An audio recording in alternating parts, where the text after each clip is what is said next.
I think for me, having worked in the refugee sector for 30 years, I saw lots of people burning out.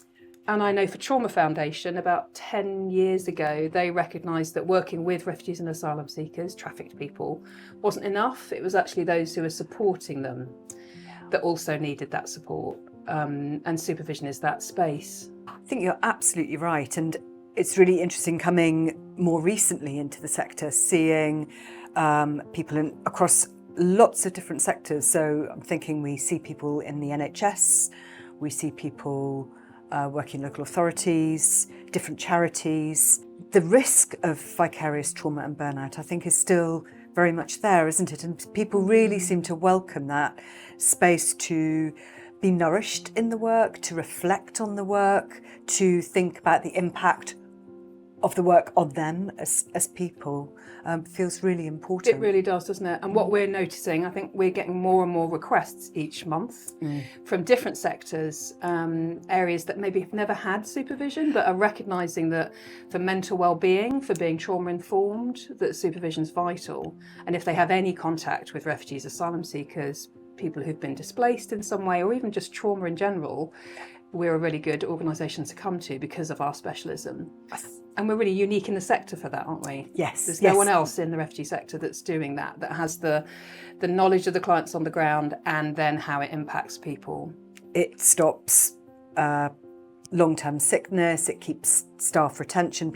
I think the people that we work with as supervisees, they're much more likely to stay in the sector and be sustained in the sector because of the supervision work we do. Definitely, definitely. And it's a space where you can bring up all sorts of things, isn't it? We're all psychotherapists or counsellors who are doing the supervision. We're all trained supervisors. So we've got that psychotherapeutic angle, but also understanding the sector, understanding the pressures of the work, understanding, the safety and safeguarding of clients.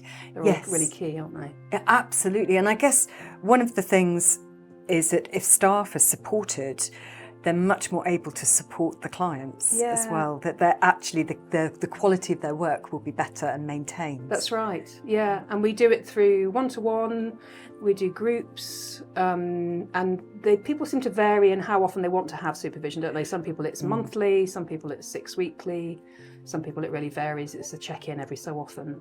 Absolutely, and we can offer it online and face-to-face as well, which I think is important. Yeah.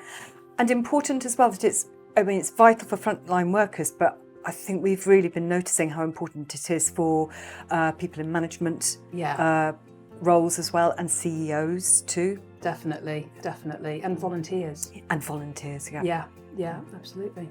So I'm thinking about a group that I worked with recently, and what can happen in a group can be really useful because you can get to know your colleagues on a different level, on a much more sort of deeper level, really, actually, in a held space where it feels safe and you only say what you want to say.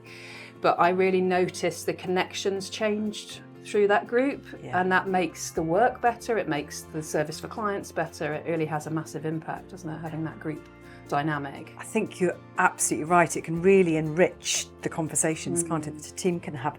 And also, I think one-to-one supervision also has a different sort of value as well. I'm thinking about, I supervise various CEOs in the sector, and it's such an opportunity for a CEO to reflect on the work, reflect on the organisation, separate from their team, where they don't have to feel responsible for the conversation. They can speak really freely about what's going on for them, how being a CEO might impact them personally as well. And I think that can really change the way then they can lead an organisation. Absolutely. I think it used to be seen as a luxury, didn't it, supervision? I think what we're seeing more and more is that it's not a luxury, it's absolutely vital to keep well in this work. If you're working with traumatised people, it's absolutely essential. Absolutely, yes. And I think it allows people to keep their passion, enthusiasm, commitment to the work, and to maintain the quality of the work that they offer. Yeah, definitely.